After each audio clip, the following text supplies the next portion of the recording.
الشیطان الرجیم بسم اللہ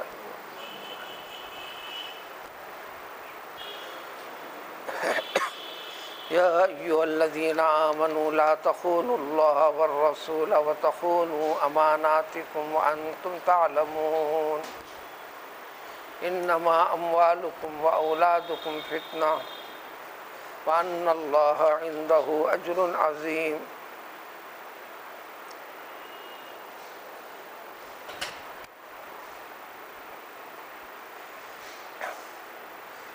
واقعات اور تفصیلات جنگ بدر سے متعلق چلتے ہوئے اس جیسے واقعات اور تفصیلات کم و بیش اسلام کے ہر معاملے کے ساتھ بھی جڑے ہوئے ہیں، لیکن اس میں خاص طور پر قدرت اپنے بندوں کا واضح طور پر جو ساتھ دیا، مدد فرمائی قدرت نے، اور کیسے کس طریقے سے ایمان کے اوپر قائم اور باقی رہنے والوں کا مددگار ہوتا ہے اللہ تعالیٰ، وہی کا سلسلہ جاری تھا۔ اللہ نے بتلا دیا، کلام پاک کا حصہ قرار دیا، آخری وہی بتایا، وہی کا دروازہ بند ہو گیا قیامت تک کے لیے۔ یہ وہی کا کام کرتے رہے گی مسلمانوں کے لیے، پیام خداوندی تم کو پہنچاتے رہے گی کلام پاک۔ اسی لیے اللہ تعالیٰ کا کلام پاک کو پڑھنا، اللہ تعالیٰ سے ہم کلام ہونا، مسائل کو حل کرنا، شکوک و شبہات کا حل تلاش کرنا، اللہ کا حکم معلوم کرنا، جنت اور ہدایت کے راستے کو پانا، دوزخ اور عذاب کے راستے سے بچنا، یہ کلام پاک بتاتے چلتا ہے، یعنی اللہ تعالیٰ بتاتے چلتے ہیں۔ ان آیتوں سے سابق کی آیتوں میں لہٰذا یہ سارے کے سارے چیزیں پانے کے لیے اللہ اور اللہ کے رسول صلی اللہ علیہ وسلم کی ہر حال میں اتباع، اس کے خلاف میں نہیں ہونا چاہیے۔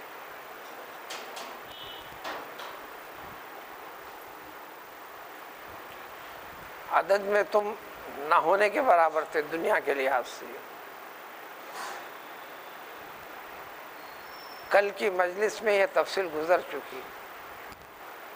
دین اسلام کی ابتدا کے بعد سے کوئی 7 سال تک پورے 40 افراد بھی مکمل نہیں ہوئے تھے، لیکن شور و پکارا ساری دنیا مل کر ایک کرنے لگی تھی، اپنے اپنے طریقے اختیار کرنے لگے تھے۔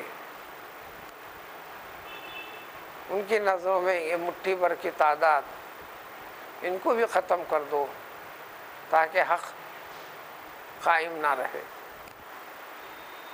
اس دین کا وجود نہ آنے پائے۔ وہ تفصیلات کل کے اس میں گزری تھیں۔ مزید اس کے بارے میں ایک چیز آج کی آیتوں میں، دین مضبوط ہوتا ہے دیندار شخص سے، یعنی مسلمان سے، مومن سے۔ ہر چیز میں دینداری کی فکر پیدا ہونا۔ دنیا کی ہر چیز اللہ نے انسان کے لیے پیدا کیا، استفادے کا حکم دیا، استفادے کے لیے علم ضروری ہے، انسان علم حاصل کرتا ہے چاہے کسی بھی شعبے کا ہو، اجازت ہے، لیکن سب کچھ کے پیچھے اطاعت خداوندی ہر معاملے میں کیسے کس طریقے سے ہے۔ یہاں مطلق حکم ہے، ہر آیت کے پیچھے واقعات ہیں، واقعات کے حد تک جڑا ہوا نہیں ہے کلام پاک، واقعات کے ساتھ جوڑ کر اللہ نے نازل فرمایا۔ قرآن تو پورا کا پورا مکمل ایک ساتھ اللہ نے لوح محفوظ سے، اپنی قدرت سے، اپنے نظام سے، حدود دنیا، دنیاوی آسمان کے پاس اتار کر رکھ دیا۔ وہی مطلب ہے شب قدر میں قرآن کو جو نازل کیا جانے کا ذکر ہے، لیکن اللہ کے ہر بات کی وضاحت عملی طور پر دل کا حصہ بن جائے، مقصد خداوندی کا مفہوم ہر ایک کے دل و دماغ کا حصہ بن جائے۔ اسی لیے وقتاً فوقتاً 23 سالہ مدت میں تکمیل فرمایا۔ سارے جب احکام والی باتیں ختم ہو گئی تو آخر آیت میں یہ بھی فرمایا تمہارا دین آج میں نے مکمل کر دیا، اس طریقے کو اپناؤ گے، اس پر رہو گے تو میں اس دین سے راضی ہوں۔ اس سے ہٹ کر جو بھی طریقے کر رہے ہیں، کرنے والوں کا دعویٰ ہے کہ یہ ہمارا دین ہے، اللہ نے فرمایا کہ یہ سارے دن ہم کو پسند نہیں، ہم کو پانے کے لیے، ہماری مرضی کو چاہنے کے لیے، ہماری مرضی کے مطابق زندگی کو صرف کرنے کے لیے ہمارا بتایا ہوا طریقہ۔ آج کی آیت کا ترجمہ ہے اے ایمان والو، کہ بار بار آمنو آمنو کا جو ذکر آتا ہے اس کی تفصیل پیش کی جا چکی۔ پہلے تم ہو کون، تاکید نصیحت وصیت تمہیں کرنے کی ضرورت پڑی کیوں؟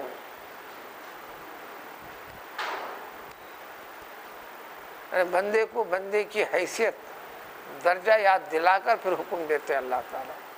حکم دینا بھی ہے تو یا ایھا الذین آمنوا، کسی برائی چیز سے روکنا بھی ہے تو یا ایھا الذین آمنوا۔ یہاں ایک چیز سے روکنا ہے، ہر قوم اپنے نبی کے گزر جانے کے بعد دین کے دعوے داری کے ساتھ جڑ کر غلطیاں اسی قسم کے کرتی رہی ہے، نتیجے میں دنیا میں ذلت کی زندگی کے ساتھ زندگی گزارنا پڑا، پھر آخرت میں بھی کوئی عزت نہیں۔ تو ایمان والو، اللہ اور اللہ کے رسول صلی اللہ علیہ وسلم کی خیانت نہ کرو، کی اطاعت میں خیانت نہ کرو۔ اللہ اور اللہ کے رسول صلی اللہ علیہ وسلم کے دیے گئے احکام میں بتائے گئے طریقے میں غلط طریقہ اختیار نہ کرو، اطاعت کو مت چھوڑو،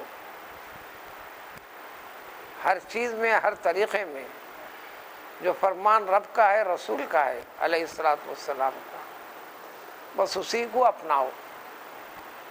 دنیا اور مادی دنیا کے طریقوں سے ایسا کرنے پر زیادہ فائدہ، ایسا کرنے پر کم نقصان، کم فائدہ زیادہ نقصان، اس پہلو کو دماغ سے ہٹاؤ۔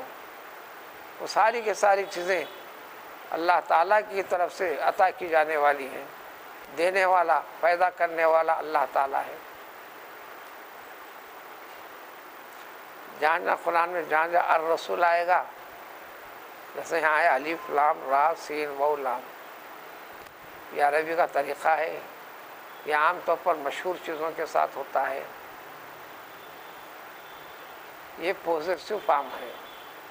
رسول اللہ ہے، بیت اللہ کو البیت، رسول اللہ کو الرسول، جلال الدین ہے تو عربی میں الجلال، شہاب الدین ہے تو الشہاب، عز الدین ہے تو العز۔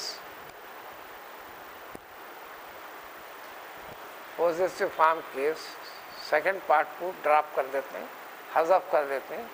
یہ حذف ہوا ہے بتانے کے لیے، اس سے پہلے والے لفظ کو ایک الف لام لگا دیتے ہیں۔ انگریزی میں دی صرف پراپر کے میننگ کو ظاہر کرنے کے لیے لگتا ہے، کامن کے لیے دی نکال کر آ لگا دیتے ہیں، آ یا این۔ یہ بھی سیم عربی کے اندر ہے، لیکن عربی کے اندر اس سے ہٹ کر ہے۔ یہ ال 4 میننگ دیتا ہے، ان میں سے ایک میننگ، یہی میننگ زیادہ دیتا ہے، اس کو احد کا الف لام کہتے ہیں۔ احد بولے تو اپنے مائنڈ میں، دماغ میں سیف ہے، تو ترجمے میں آئے گا، جو لینگویج سمجھنے والا سمجھ جائے گا۔ یہ ذکر کلام پاک میں کئی جگہ، تو الرسول آتے رسول اللہ، قرآن جس پہ نازل ہوا رسول اللہ محمد صلی اللہ علیہ وسلم.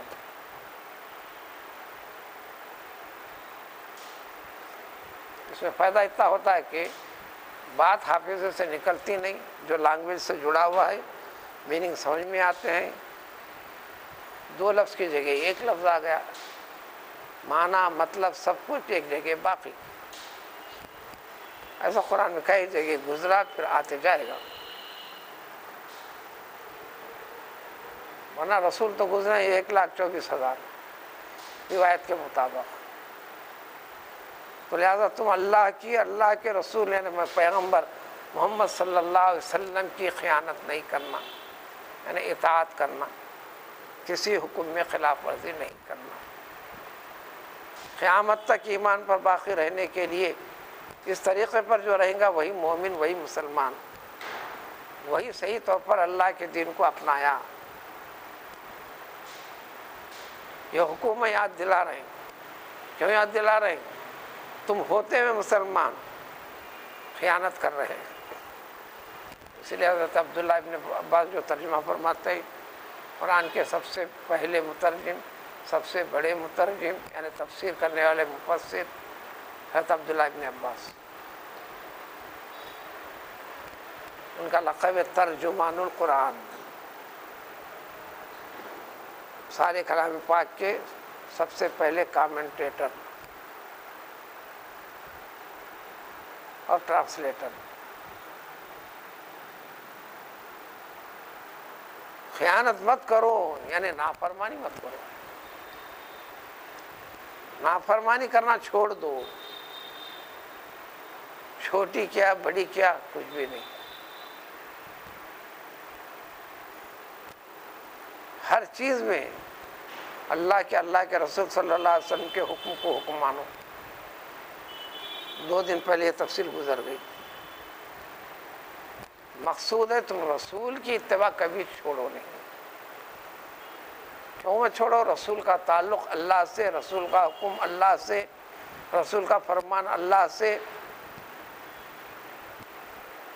اور اللہ کو پانا رسول سے. بغیر طریقے رسول صلی اللہ علیہ وسلم کے تم اپنے رب کو پا نہیں سکتے. دنیا کی ہر قوم کا دعویٰ ہے کہ ہم اللہ کو پا رہے ہیں، اس لیے یہ طریقہ کرتے ہیں. یہ ناچ کر ہم اللہ کو پا رہے ہیں، یہ تصویر بنا کر ہم اللہ کو چاہ رہے ہیں، یہ بت بنا کر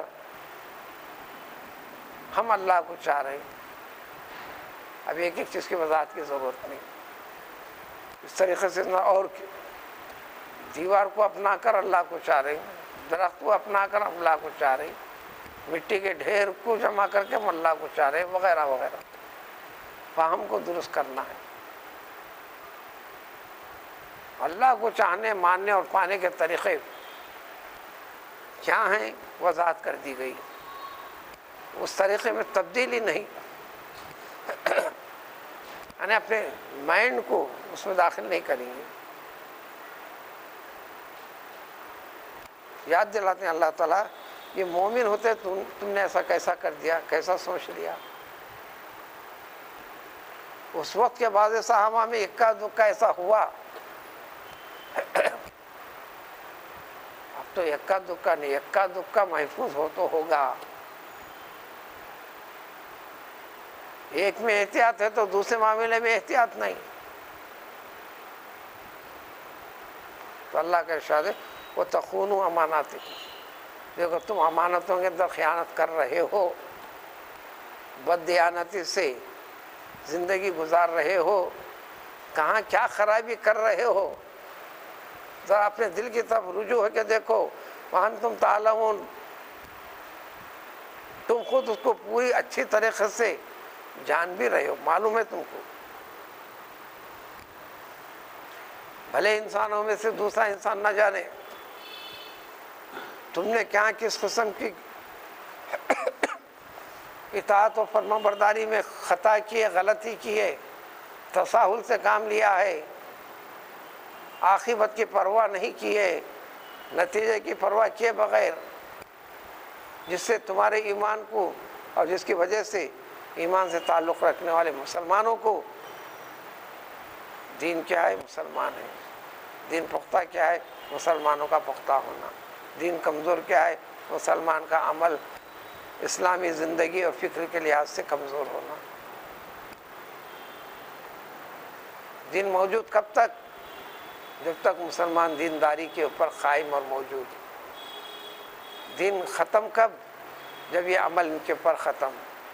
تو گیا اللہ اور اللہ کا ذکر ختم. جب ذکر ختم تو اعلان خدا بندی ہے، اب دنیا کی عمر بھی ختم. تمثیل کے طور پر اللہ نے بتا بھی دیا. نبی کریم صلی اللہ علیہ وسلم کو واقع معراج میں مشاہدہ کروایا. انتہائی بوڑھی عورت، بال سب انتہائی بوڑھے، سفر معراج میں آواز دی، اے محمد تھوڑی توجہ میری طرف، منہ پلٹا کر تو دیکھیے. اللہ کا فضل تھا اپنے نبی پر، آپ دیکھیں نہیں، آواز تو سنیں. آگے بڑھنے کے بعد جبریل امین علیہ السلام سے دریافت کیا کہ یہ کیا چیز تھی؟ فرمایا کہ وہ دنیا تھی،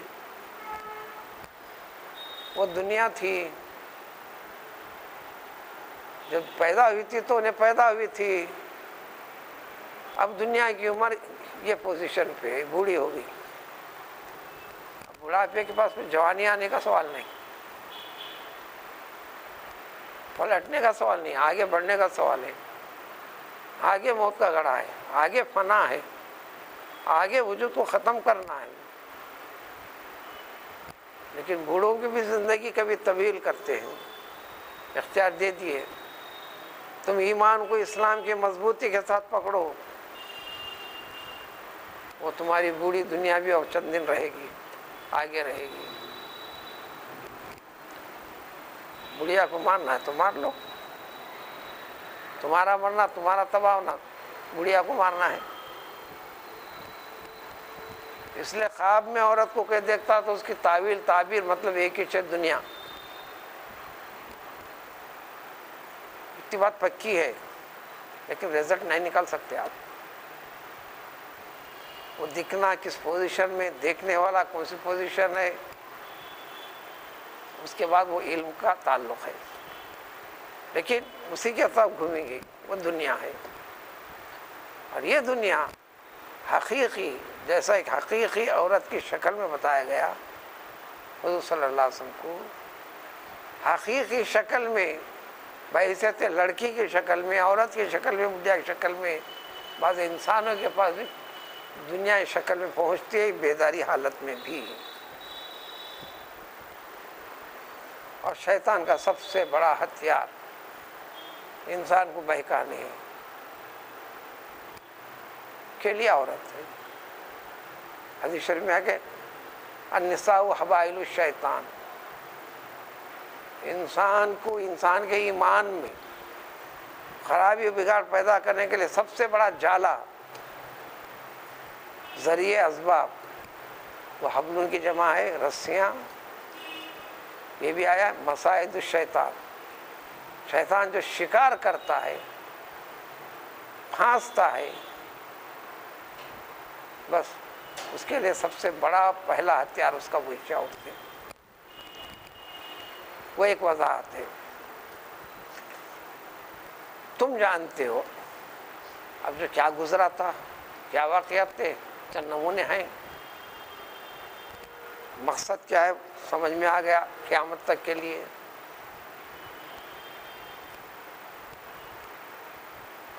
مدینے میں یہودی قبیلہ بنو قریظہ، مدینہ تشریف، اس کا بیک گراؤنڈ معلوم ہونا پڑتا آپ کو. پس منظر کیا ہے؟ مدینے میں آباد، بستی آباد، یہودیوں کی کثرت میجارٹی میں، پھر دوسرے درجے میں عیسائی مائنارٹی میں. مکے کے جیسے کافر ایک بھی نہیں. پورا مدینہ آباد بھی کیا انہوں نے، رہے بھی. دونوں کو یقین تھا دونوں اللہ تعالیٰ کی کتاب کے دعوے دار، یہودی تورات کے، عیسائی انجیل کے، لیکن یہودی انجیل کا انکار کرتے ہیں اور عیسائی تورات کا، پھر آپس میں یہ مخاصمت بھی، لیکن دونوں کی مقدس کتاب سے یہ علم یقین کے ساتھ تھے کہ جو نبی آ رہے ہیں، نبی کا ٹھکانہ پناہ گاہ مدینہ ہے، آخری رسول کا، ہم استقبال کریں گے، اس نبی کے ساتھ رہیں گے۔ یہ مسابقت، یہ امتیاز ہم کو حاصل ہو، اسی یقین کے ساتھ تھے وہ۔ چنانچہ پیغمبر صلی اللہ علیہ وسلم کی آمد ہو گئی مدینے میں، یہودیوں کے لیے اب یہ ہو گیا، انکار کسی کو نہیں تھا، یقین تھا، یقین تھا کہ محمد صلی اللہ علیہ وسلم حقیقی رسول ہیں، پیغمبر ہیں۔ انکار تھا جو آج بھی ہے، وہ ہے کہ حضرت یعقوب علیہ السلام کی نسل سے جو پیغمبری چل رہی تھی، سینکڑوں انبیاء آئے، بس وہ اسی وہم میں تھے، آخری رسول بھی اسی نسل سے ہو گیا، حضرت اسحاق کی نسل، حضرت اسحاق کے فرزند یعقوب۔ اللہ نے حضرت اسحاق کے بھائی اسماعیل علیہ السلام کی نسل میں آخری رسول کو لائے۔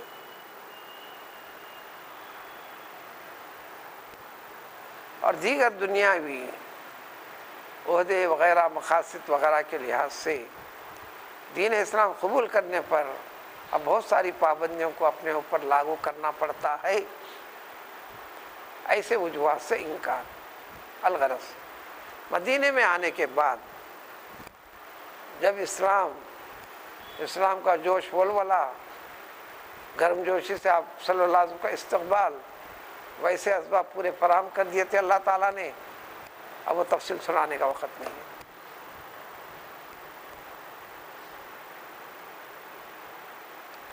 یہودیوں کا زور ختم ہونا ہے، ٹوٹنا ہے، سمجھ میں آ گئی بات۔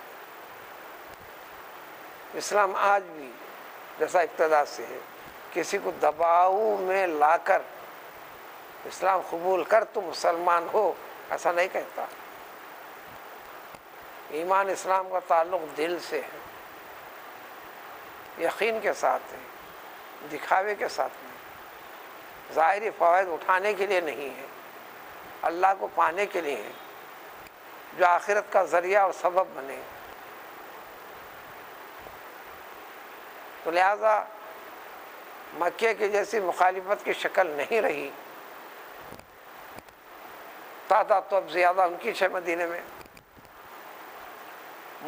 معاہدہ ہوا، یہودی خود دیکھو، پیغمبر صلی اللہ علیہ وسلم اس کے ماننے والے اب سینکڑوں میں چلے گئی تھی تعداد، 13 سال کے بعد ہجرت ہوئی۔ اس سے پہلے ابھی دیر پہلے جو بات بتائی گئی تھی وہ 7 سال تک کی بات تھی، جو 40 کی تعداد تھی، اب سینکڑوں میں ہوگی تعداد۔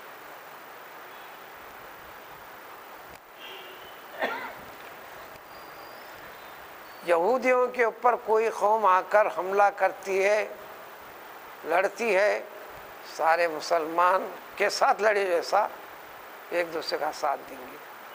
مسلمانوں کی مخالفت میں کوئی آتا ہے، لڑتا ہے، پورے کے پورے یہودی عیسائی مسلمانوں کا ساتھ دیں گے، یہ سمجھیں گے مسلمانوں سے جنگ نہیں ہو رہی ہے، ہمارے ساتھ ہو رہی ہے۔ یہ معاہدہ ہوا تھا۔ بہرحال مشرکین مکہ آئے، لڑے، لڑنے کی جو شکل ہوئی، کئی شکلیں پیدا ہوئی۔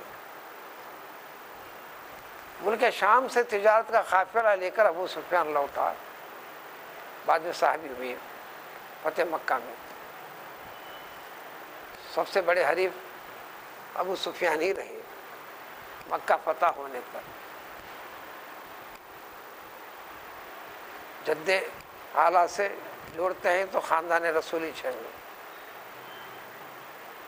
جد اعلیٰ رسول اللہ صلی اللہ علیہ وسلم کے جو ہیں ابو سفیان کے بھی وہی ہیں، مناف، عبد مناف۔ مناف کے دو بیٹے، دو سے زائد، دو بیٹے، ایک شمس ایک ہاشم۔ ہاشم کے سلسلے میں پیغمبر صلی اللہ علیہ وسلم ہے، شمس کے سلسلے میں ابو سفیان ہے۔ کم و بیش سارے کے سارے قریش جتنے جنگیں ہوئی اس میں سب نسب کے اعتبار سے سب ایک ہی، رشتہ قریب کا دور کا سب ایک ہی، لیکن لڑائی ختم غارت گری مذہب کے خاطر، دین کے خاطر، باطل جن کو ختم کرنے کے لیے، دین حق کو ثابت کرنے کے لیے، لیکن باطل پرست کا دعویٰ کہ میں حق پر ہوں۔ ہر جنگ میں ان کی بھی دعا اسی اللہ سے حوالہ دے کر، رب الکعبہ، اے کعبے کے رب، ان کی دعا میں بھی اے کعبے کے رب۔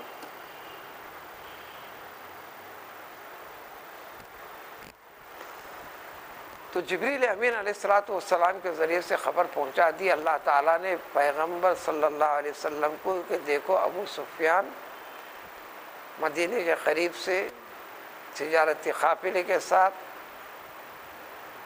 لوٹ رہے ہیں۔ اب یہ بات شخصی معاملہ نہیں ہے، دین کا، دین سے مخالفت کرنے والوں کا اور دین کی حقیقت منوانے کا مسئلہ۔ یہ رازدارانہ بات تھی۔ حضور صلی اللہ علیہ وسلم نے چند صحابہ کو بتا دیا کہ تمہیں نکلنا ہے، اس قافلے کو روکنا ہے، اللہ کا حکم ہے۔ یہ بات تم اپنے حد تک رکھیں گے، عام اس میں ظاہر نہیں کریں گے، لیکن اس میں سے ایک نے خیانت کیا، الگ سے خبر پہنچا دیا ابو سفیان کو آگے بڑھ کر اب تمہارا پیچھا ہونے والا ہے، ایسا ایسا ہے۔ موبائل تو تھا نہیں، ٹیلی فون تھا نہیں، نہ زمین سے تھا نہ آسمان سے تھا ان کے پاس۔ ابو سفیان کو خبر کیسے ملی؟ جو تیزی سے دوڑ کے بھاگا انہیں، اس نے فوراً ایک شہ سوار کو تیار کیا مکے والوں کو خبر دینے کے لیے کہ محمد اس کے ساتھی ہمارا پیچھا کر رہے ہیں۔ بات ہم 40 افراد کی نہیں، ہم 40 افراد جو تاجرین کی حیثیت سے جو آ رہے ہیں، اگر لٹ بھی جائیں تو بات اس کی نہیں ہے، بات پورے قوم کی ہے، سارے مشرکوں کی بات ہے، سارے مکے والوں کی بات ہے، لہذا تم آگے، لہذا خاموش نہیں بیٹھو گے، تم کمک لے کر فوراً پہنچو۔ یہی اسباب بنتے ہیں۔ یہ خبر کون پہنچائی تھی؟ خیانت کیا تھا تم نے۔ یا ایھا الذین آمنوا لا تخونوا اللہ ورسولہ وتخونوا اماناتکم۔ بات چل رہی تھی بنو قریظہ کی، یہودی ہیں، اور یہ پچھلے دروازے سے معاہدے کی خلاف ورزی کرتے ہوئے کافروں کا ساتھ دیتے تھے، خفیہ دورے کرتے تھے، سفر کرتے تھے۔ تم جنگ کے لیے تیار ہو کر آ جاؤ، ہم تو محمد صلی اللہ علیہ وسلم کے ساتھ رہیں گے، ساتھ دیں گے، معاہدے کے تحت عین وقت پہ ہم بہانے کر کر ہٹ جائیں گے، نامعلوم طریقے سے تمہاری مدد کریں گے۔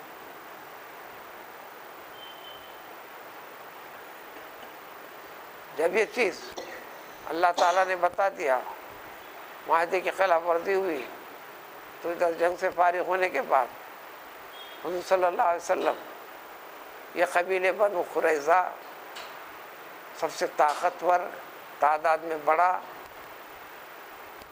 جنگی معاملات میں دعویٰ اس وقت کی دنیا میں ہم سے کوئی ٹکر نہیں لے سکتا۔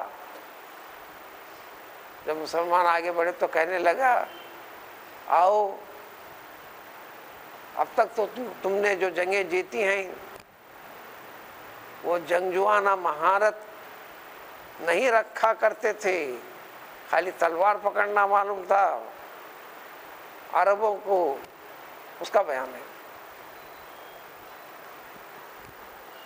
جنگ کیسے لڑی جاتی ہے، کیسے جیتی جاتی ہے، ہم یہودی جوس کے سوا کوئی اور نہیں جانتا۔ آگے بڑھو، دیکھیے۔ اب مسلمان کا ہر کام اللہ سے، اللہ کا حکم نکل گئے۔ جب صورتحال کو دیکھے تو لڑائی کی مہارت بھی یاد نہیں آئے ان کو،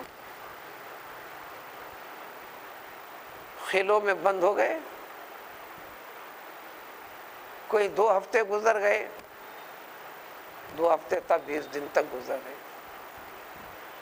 صورتحال بھوکے مرنے کی نوبت آ گئی، بچنے کی نکلنے کی شکل نہیں دکھی۔ ان کا سردار تھا کعب بن اسد، اس نے کہا کہ 3 شکلیں مجھے سمجھ میں آ رہی ہیں، اپنی قوم سے کہا، دیکھو سب سے پہلی شکل، ہم تمام کے تمام محمد صلی اللہ علیہ وسلم پر ایمان لا لیں گے، ہماری کتاب واضح طور پر بتاتی ہے اور ہم تصدیق بھی کرتے ہیں، علامتیں بھی دیکھیں، ان کے رسول برحق ہونے میں ذرا بھی شک نہیں، شبہ نہیں۔ سب سے اچھی بات یہی ہے ہم سب مسلمان ہو جائیں گے، ایسا ہونے پر ہماری جان محفوظ، ہمارا مال محفوظ، ہمارے بیوی بچے محفوظ، ہمارے گھر محفوظ، ہماری جاگیر جائیداد محفوظ،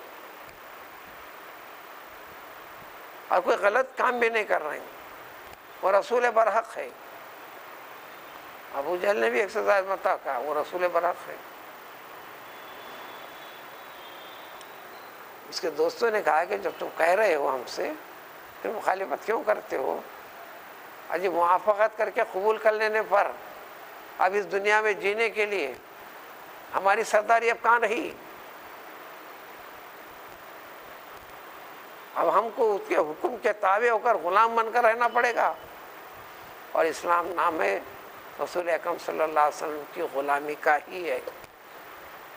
ان کے حکم کے فرمان میں اس طرح اطاعت کرنا ہے کہ جب آپ غلام ہیں، جب بات آ جاتی ہے اس کے مقابلے میں آپ کے باپ آتے، ماں آتے ہیں، بیٹا آتا، بہن آتا، جاگیر آتی، مال آتی، دولت آتی، سب کی طرف توجہ نہیں، حکم کیا ہے، حکم کو بجا لانا ہے۔ غلامی کا نام تھا اسلام۔ الغرض بنو قریظہ نے، ان کا سردار خود بتایا، دیکھو اسلام لانے میں یہ بتائی بھلائی ہے۔ اب اس کی سرداری پہ بات آ گئی، قوم نے انکار کیا، میجارٹی ماننے کے لیے تیار نہیں ہوئی۔ اب یہ سرداری اپنے ہاتھ سے جانے کیسے دے گا؟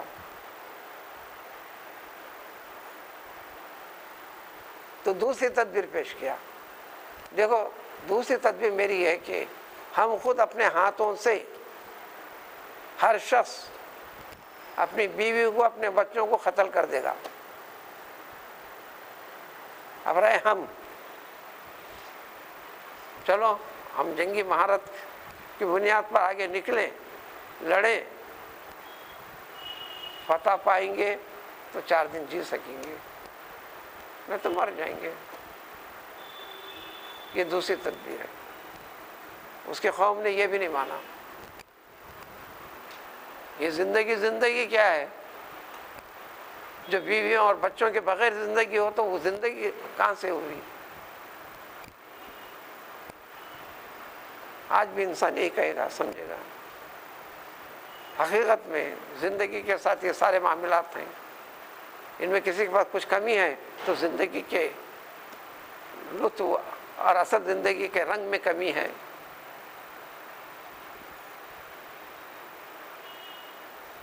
قوم نے نہیں مانا، جو اس آیت کے تحت ہے۔ سب تفصیلات بہت ہیں۔ تیسری آخری تدبیر پیش کیا، چلو آخری مجبور ہو کے صلح کے لیے آگے بڑھیں گے، جو فیصلہ کریں گے اس کو مان کر آگے بڑھیں گے۔ بولے ٹھیک ہے۔ جب یہ بات آئی تو حضور صلی اللہ علیہ وسلم نے حضرت سعد بن معاذ کو یہ حکم ہے، فیصلہ انہوں کریں گے۔ یہ بنو قریظہ کے ہی شخص تھے جو اسلام قبول کیے تھے۔ اس قبیلے کے اندر ان کے خاندان کے پورے افراد ہیں۔ عزیز و اقارب بھی ہیں۔ اب ایمان کیسا ہوتا ہے دیکھیں، یہ نمونہ پیش کرنا ہے قیامت تک آنے والے دین سے جڑے ہوئے شخص کو کہ دین کی حفاظت ہوتی کیسے ہے، پختہ دین کس کو کہتے ہیں۔ وہ قوم جانتی تھی 7 کیسے شخص ہیں، اسی قوم کے فرد ہیں۔ انہوں نے کہا نہیں، ان کو بحیثیت حکم اور جج قبول کرنے سے پہلے ہم چاہتے ہیں کہ ابو لبابہ سے مشہور ہے، ان کا نام ہے ہارون بن عبد المنذر، اور ابو لبابہ سے مشہور ہے، احادیث کثرت کے ساتھ ہے ان کے ساتھ، ان کو ذرا ہمارے پاس بھیجیے۔ وجہ یہ تھی ان کے بچے ان کے رشتہ دار، ان کی مال و دولت کا بڑا حصہ دشمنان اسلام کے ہی میں ہی تھا، قبضے میں تھا۔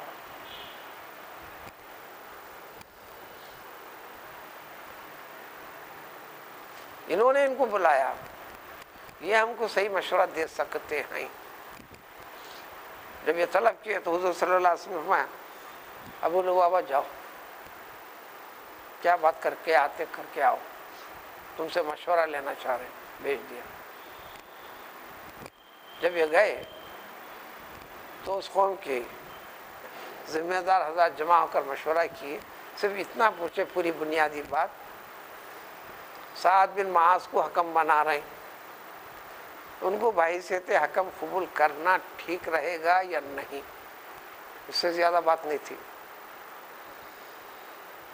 کوئی راز پاش کرو، یہ کرو، ایسی بات نہیں تھی۔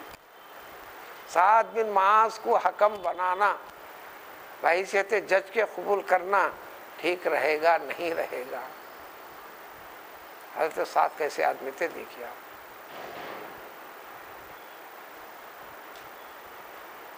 فوراً جواب دے بیٹھے، زبان سے نہیں، اپنے ہاتھ سے گردن کے اوپر ہاتھ پھیر کے بتائے ان کا فیصلہ ایک ہی رہے گا اور کچھ نہیں رہے گا۔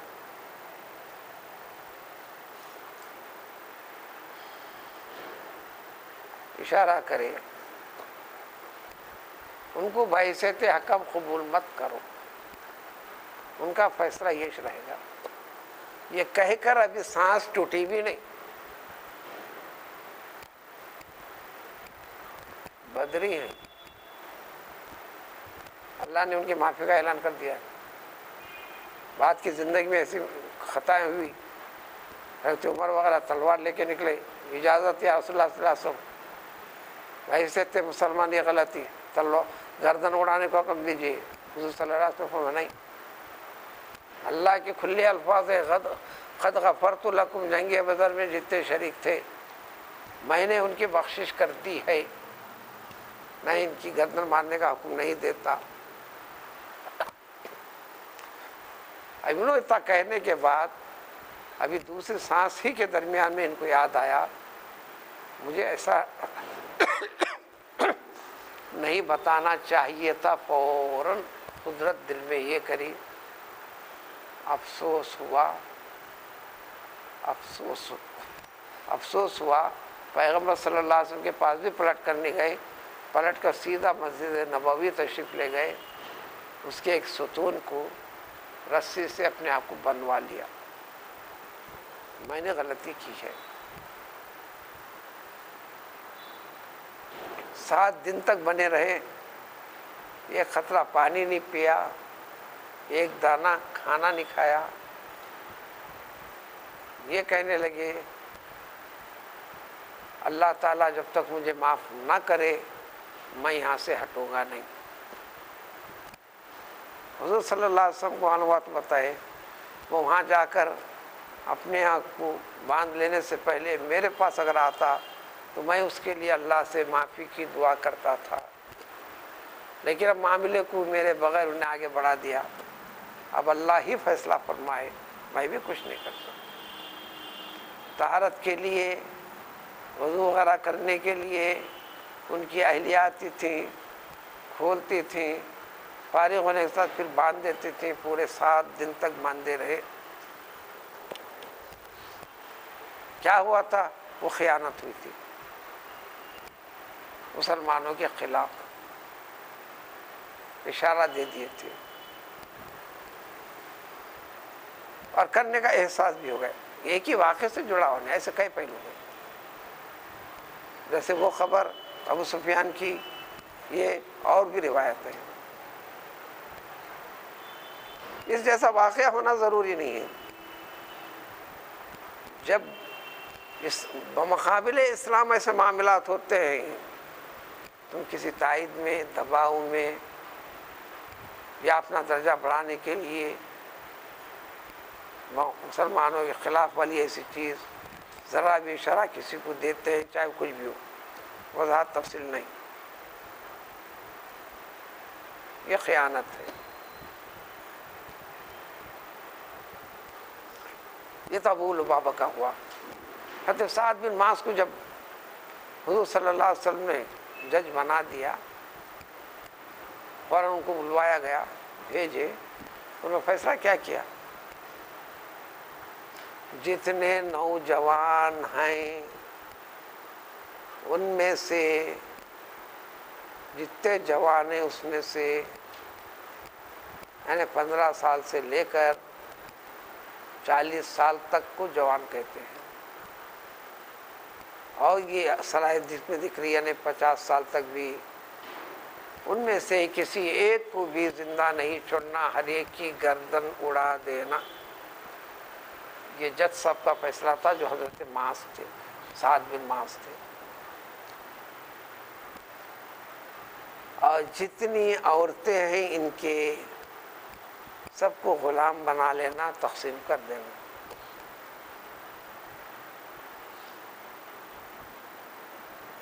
وہی فیصلہ ہوا، عمل بھی اسی پر ہوا۔ اور جب فیصلہ لکھنے کے لیے بیٹھے آپ، اچانک شریان پڑ گئی۔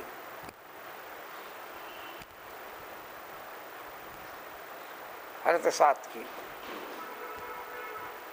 ناک سے اس سے خون بھی بہنے لگ گیا۔ اب اس کے بعد موت ہی ہے، حیات کا تصور نہیں ہے۔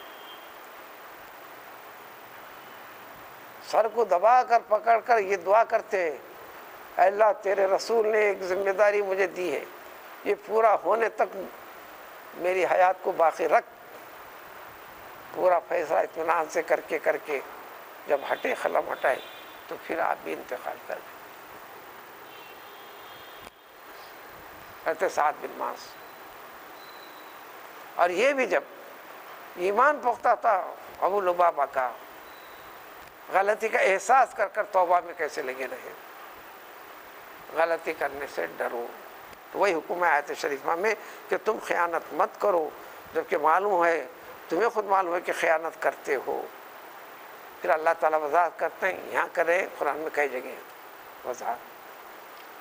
ایسی خیانت والے، بددیانتی والے کسی بھی معاملے میں مسلمان کے لیے جو کرنے والی جو سبب بنتے ہیں، 2 چیزیں سب سے بنیادی طور پر ہیں۔ اس کے خاطر کیا کیا کی کر ڈالتا ہے۔ وَعَلَمُوا أَنَّمَا، اچھی طرح ذہن نشین کر لو اس بات کو، انما یقیناً بلا کسی شک و شبے کے، تمہارا مال، تمہارے مال، دولت کی کوئی بھی کسی بھی قسم کی چیز ہے، اور اسی طرح تمہاری اولاد، یہ فتنہ ہے۔ ہر ایک ہونا ضروری نہیں، لیکن جتنے خرابیاں انسان کے اندر پیدا ہوتی ہیں عام طور پر، جو برا کرنے لگتا ہے، خیانت کی طرف چلے جاتا ہے، نافرمانی کی طرف آگے بڑھتا ہے، اطاعت و فرما برداری سے منہ پھیرنے لگتا ہے، مسئلہ مال کا رہتا، مسئلہ اولاد کو رکھنے کا، پالنے کا، کرنے کا، یہ کرنے کا، بس یہ 2 چیزیں رہتی ہیں۔ سورہ تغابن میں اور وضاحت ہے، وہاں پر یوں الفاظ ہیں، ان من ازواجکم و اولادکم، ان من، یہاں بغیر من کے ہے، انما اموالکم و اولادکم ہے۔ ترجمہ یہاں نکلتا، ہر انسان کے پاس جو مال ہے، ہر انسان کی اولاد یہ فتنہ بن سکتی ہے، سمجھ لو۔ پھر وضاحت سورہ تغابن میں آئے گی پارے 28 میں، ان من ازواجکم و اولادکم فتنہ. ہر بیوی ایسی نہیں ہوتی، تم لوگوں کی بیویوں میں سے بعض بیویاں، ہر اولاد ایسی نہیں ہوتی، تمہاری اولاد میں سے بعض اولاد تمہارے لیے ایمان کو باقی رکھنے کے لیے فتنہ بن جاتے ہیں. اللہ اور رسول کی اتباع فرما برداری اور اس کے طریقے پر زندہ رہنے، زندگی گزارنے، معاملات میں آگے بڑھنے کے لیے یہ ذریعہ بن جاتے ہیں تمہارے لیے فتنہ، آزمائش کا.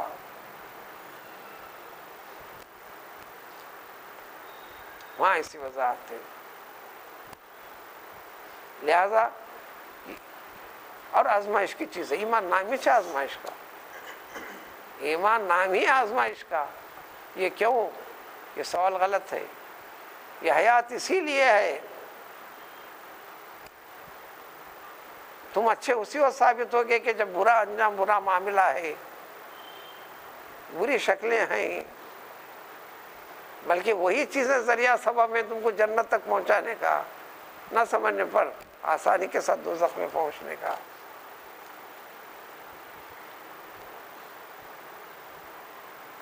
ابلیس ملعون ہے، مردود ہے، کیونکہ انسان کا مسلمان، انسان کا دشمن ہے، بہکاتا کرتا ہے، اللہ کی نافرمانی کرواتا ہے کئی طریقے سے. بڑے درجے پر پہنچے ہوئے شخص کو نافرمانی کروا کر نیچے گرا دیتا ہے. قرآن نے کئی چیزیں پیش کی، لیکن حقائق کو اگر غور کرے تو قرآن حدیث ایسا نہیں کہتی. آپ بھی غور کرے تو دراصل ابلیس کی جماعت انسان کی محسن ہے. شرارت کیا ہے بتا دیا، نافرمانی کیا ہے بتا دیا، برا طریقہ کیا ہے بتایا، لیکن کبھی ہاتھ پکڑ کے نہیں کرایا. یہ برا ہے سمجھ کر، یقین کر کر تم اس کو برا سمجھ کر چھوڑتے ہو، اس کے خلاف کرتے ہو. قرآن یہ بولتا ان الشیطان لکم عدو فاتخذوه عدوا. دیکھو تمہارا کھلم کھلا دشمن ہے شیطان. ہم تمہیں تاکید کرتے ہیں تمہارا دشمن ہے تو اس کو بھی تم اس سے دوستی کرتے ہو. تمہارا دشمن سمجھ کے برتاؤ کرو. دشمن خیر خواہی کی بات کرا تو دشمن یہ چاہتا ہے کہ تمہارا برا ہو، تم کو بھلائی سے روکے. تو پھر دشمن کی باتوں کو سمجھ کے کر کے خیر اور خوبی اور بھلائی بول کر کیوں آگے بڑھ رہے ہو؟ تم اس کے دشمن بن جاؤ، یہ اللہ کا حکم ہے. تو اس کی دشمنی آپ کو ہدایت، نیکی کے اوپر ثابت قدم رہنے کا ذریعہ بنا. طریقے اللہ نے بتائے. اگر اس اعتبار سے اپنی فکر سے سوچے، ایک اعتبار سے اس کا احسان ہے، حالانکہ وہ ملعون ہے، مردود ہے، آخر سانس تک بھی آپ کا پیچھا چھوڑنے والا نہیں. روح کے قبض ہوتے وقت بھی آگے بیٹھتا ہے تاکہ ایمان کے اوپر آخری سانس آپ کی ختم ہونے نہ پائے. خصوصیت کے ساتھ موت کے وقت تو ضرور رہتا ہے.